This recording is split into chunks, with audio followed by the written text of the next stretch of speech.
Hi, Casey Kotschedoff here. I am in South Carolina on vacation doing my last assignment for the first master's class I have.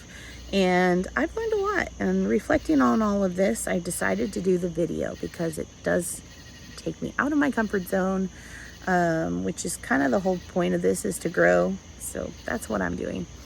I am currently a special education science teacher. So I get to use my science knowledge, which is my bachelor's, and special education, which is where I'm learning and growing more and more. But I also want to be like the process coordinator or SPED director someday.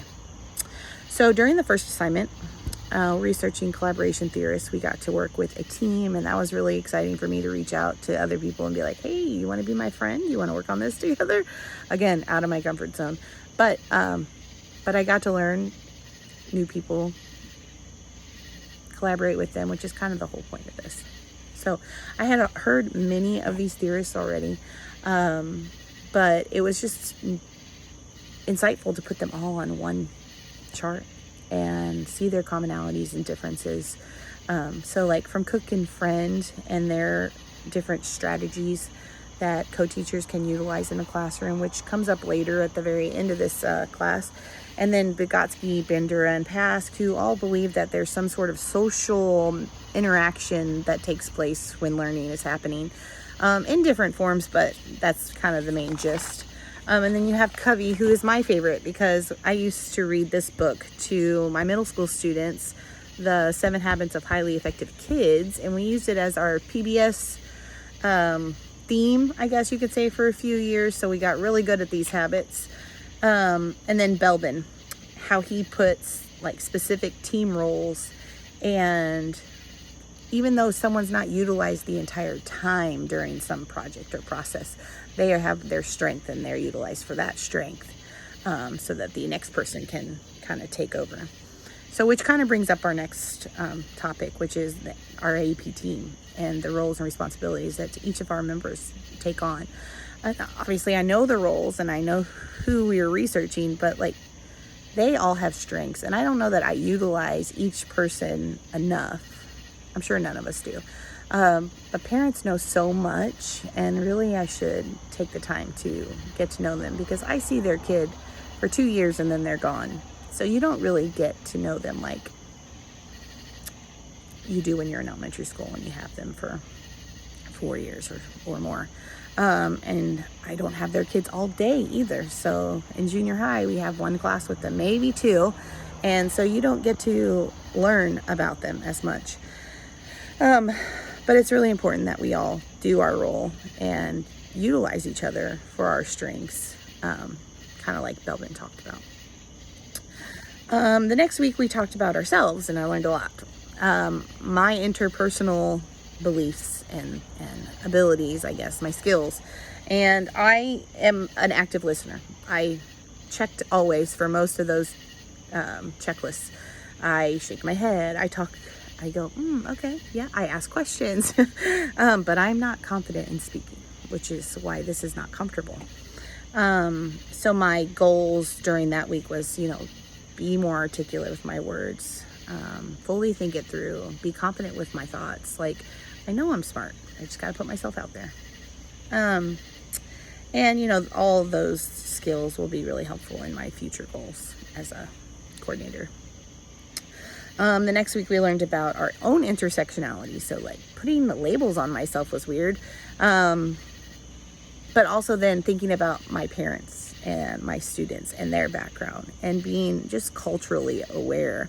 I've had not a lot of experience with diversity as a teacher. I have as a person, but not in my classroom. So I just need to be more aware and utilize them, because we're all unique and different, and we all want to be.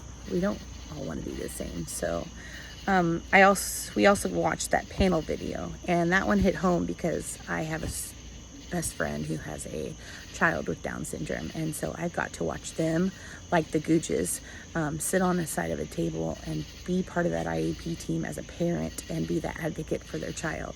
Now he's only 4 and they have a long road ahead, but they're learning as they go, and it's just kind of put me in that spot to learn as they go.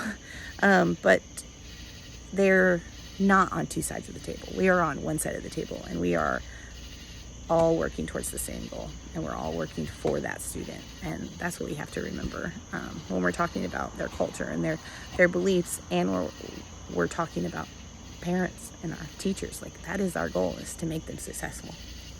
The next week we did the conflict resolution, and I did have a pretty good story that happened this year about some paras, but I think the key here was that communication is number one. And I really liked the 5 dysfunctions of a team video, because it talked about like these levels, and that trust is key. And then if you trust, then you'll be committed, and if you're committed to this process, then you'll hold each other accountable, not look for the boss to hold everybody accountable. And then in the end, you'll reach those goals. And everything from here on out also compared conflict and co-teaching and all that to marriage, and I thought that was kind of interesting. So for me, I think the biggest takeaway for that week was like, I need to be really honest and open. My goal is to have courageous conversations when needed. Don't just go to my boss, and trust each other by having those conversations. That I think the quote was, don't be hard on the problem and soft on the people. I'm not trying to bash the people. I'm trying to bash the problem and fix it. And that's kind of my mentality, is to be the fixer. One of the last assignments we had was digging into our own local area to find resources for our students, and in that case, the case studies. And that really opened my eyes, because I've never been put in a position where someone's asked me for resources, because the coordinators have that, and the directors have that, and my principals have that. I've never been asked for that. So it was really nice to like dig a little and see all the different places we have, even in Rolla, Missouri, for families with children with disabilities. And now I know things.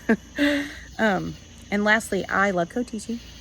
I have co-taught for like 3 years now, and I love my co-teachers, and I'll have the same ones next year. And we've got to use so many of the strategies that were listed. I especially like the tips for like using a planning time successfully. We don't have common plan times, but I think we are getting them next year. So it makes me really excited to be like, nope, we got to do this. We got to do this. If we do this, then classes will run smoother, and we'll all be happier, and we'll all be less stressed, and that'll be great. But I couldn't be happier in the position I'm in. I just hope someday that I will be ready for that role as a coordinator, just because I want to know more. So thank you for this class, and I know I went over the time limit, so have a good night.